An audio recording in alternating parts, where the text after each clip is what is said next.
ওম নমঃ শিবায়।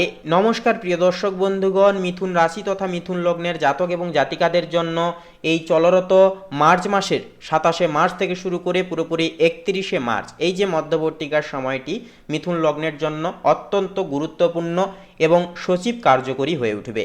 কারণ আপনার রাশির নবম ঘরে অবস্থান করছে সূর্য, বুধ, মঙ্গল এবং রাহু।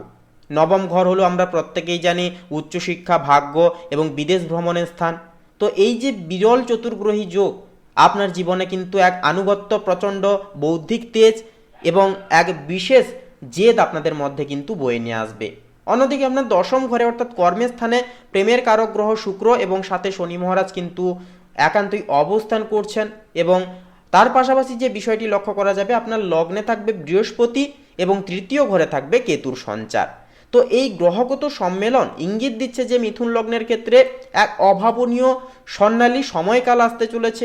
আপনারা যেই বিষয়গুলি থেকে থেমে গেছিলেন, জীবনে গতি ফিরে পাচ্ছিলেন না, সেই সমস্ত বিষয়বস্তু থেকে কিন্তু এবার জীবনে পরিণত পর্যায়ে আপনারা উন্নতিটুকু পরিদর্শন করে চলতে পারবেন।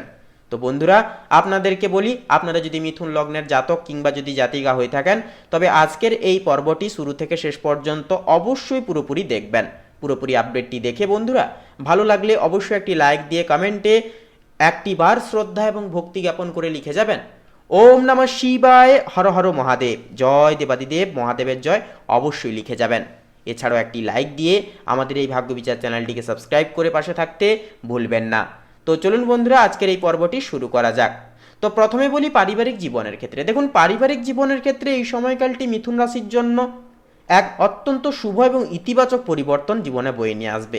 আপনার লগ্নে যেহেতু দেবগুরু বৃহস্পতির শুভ দৃষ্টি বা অবস্থান থাকছে, যা আপনার ব্যক্তিত্বে এক ধরনের মাধুর্যতা ও গাম্ভীর্য ভাব কিন্তু বয়ে নিয়ে আসবে, যা পরিবারের সদস্যদের কাছে আপনার গ্রহণযোগ্যতাকে কয়েক গুণ বাড়িয়ে দেবে।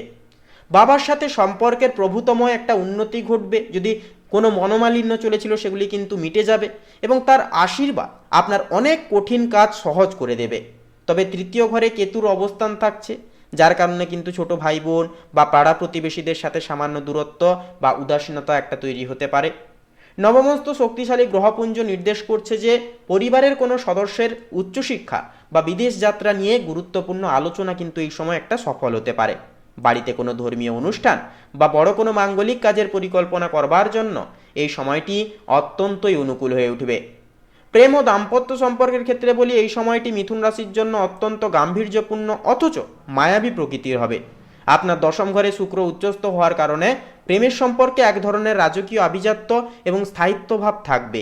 যারা বিবাহিত রয়েছেন, আপনাদের জন্য জীবনসঙ্গীর ক্যারিয়ারে বড় কোনো সাফল্য আসতে পারে, যা আপনাদের দাম্পত্য জীবনে আনন্দের ছাস বয়ে আনবে।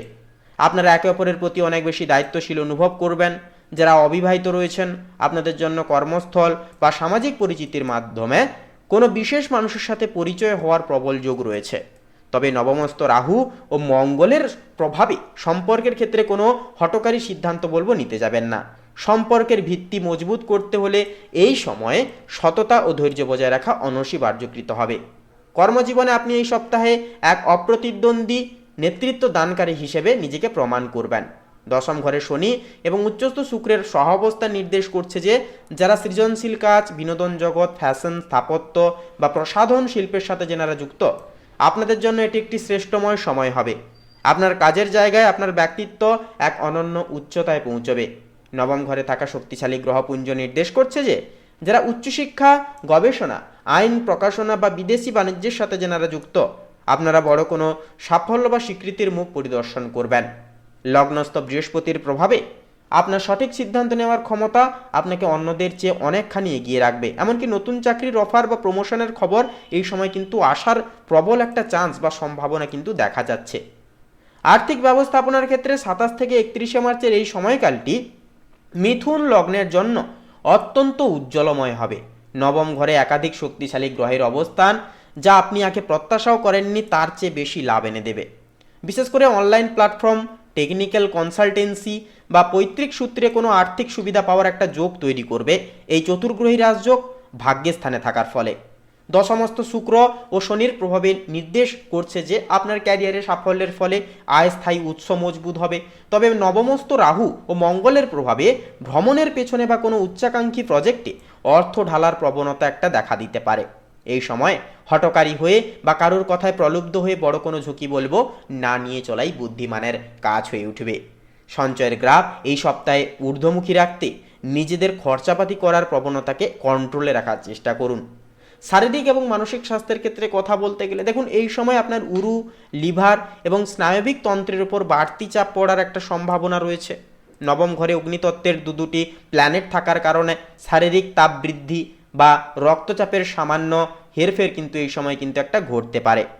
আপনাদের ক্ষেত্রে যে বিষয়টি লক্ষ্য করা যাবে যে আপনার দশম ঘরে শনি ও উচ্চস্থ শুক্রের অবস্থান নির্দেশ করছে যে অতিরিক্ত কাজের চাপের কারণে অনিদ্রা বা ঘুমের ব্যাঘাত কিন্তু এই সময় একটা ঘটতে পারে। পাশাপাশি লগ্নস্থ বৃহস্পতির প্রভাবে আপনি কিন্তু মানসিকভাবে অত্যন্ত শক্তিশালী এবং সাহসী নিজেকে অনুভব করলেও মাঝে মাঝে নবমস্থ রাহুর কারণে অজ্ঞাত কোনো অস্থিরতা আপনাকে গ্রাস করতে পারে। এই সময়কে একান্তই শরীরকে ডিটক্স করা, প্রচুর পরিমাণে জল পান করা আপনার সুস্থতার জন্য অত্যন্তই জরুরি হবে।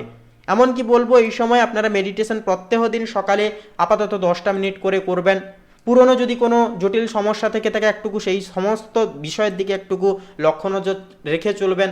লগ্নে যেহেতু বৃহস্পতি, তাই ওজন বৃদ্ধির মতো প্রবণতাও কিন্তু দেখা যেতে পারে। তাই এই সময় অতিরিক্ত পরিমাণে প্রোটিন এবং ফ্যাটি জাতীয় খাবার দাবারগুলোকে অ্যাভয়েড করে চলবেন। তো সামগ্রিকভাবে বলবো 27 থেকে 31শে মার্চের এই বিশেষ সময়কালটি মিথুন লগ্নের জন্য ভাগ্যোদয় এবং পেশাগত স্বীকৃতি পাওয়ার এক অন্যতম সময় হয়ে উঠবে। নবম ঘরে শক্তিশালী গ্রহপুঞ্জ আপনাকে নতুন দিশা দেখালেও লগ্নস্থ বৃহস্পতি আপনাকে সঠিক পথে পরিচালিত করবে। দশমস্থ উচ্চস্থ শুক্র আপনার সামাজিক ও পেশাগত মর্যাদা বহুগুণ বাড়িয়ে দেবে। এই সপ্তাহে আপনার প্রধান শক্তি হবে আপনার জ্ঞান, দূরদর্শিতা এবং সঠিক সময় সিদ্ধান্ত নেওয়ার ক্ষমতা। তো বলি বন্ধুরা, পরিস্থিতির চাপে বিচলিত না হয়ে প্রত্যেকটি পদক্ষেপ অত্যন্ত কৌশলীভাবে অবশ্যই ফেলুন। এই মহাজাগতিক শক্তিকে নিজের জাগতিক উন্নতির সোপান হিসেবে অবশ্যই ব্যবহার করুন। তো বন্ধুরা, আজকের এই পর্বটি এই পর্যন্ত। পর্বটি কেমন লাগলো, এ বিষয়ে আপনাদের ব্যক্তিগত কেমন কি প্রশ্ন বা মতামত রয়েছে অবশ্যই কমেন্ট করে লিখে জানাতে ভুলবেন না। এছাড়াও নিজেদের শ্রদ্ধা এবং ভক্তি জ্ঞাপন করে একটি বার লিখে যাবেন ওম নমঃ শিবায়, হর হর মহাদেব, জয় দেবাদিদেব মহাদেবের জয় অবশ্যই লিখে যাবেন। বাবার আশীর্বাদে সমস্ত সংকট বাধা বিপত্তি একান্তই নাশ হবে, দূরে যাবে এবং সমস্ত মনের ইচ্ছা কামনা বাসনা একান্তই পূর্ণতা পাবে। এছাড়াও বন্ধুরা, একটি লাইক দিয়ে আমাদের এই ভাগ্যবিচার চ্যানেলটিকে সাবস্ক্রাইব করে পাশে থাকতে ভুলবেন না। আপনারা ভালো থাকুন, সুস্থ থাকুন, সর্বদা সচেতন থাকুন। নমস্কার।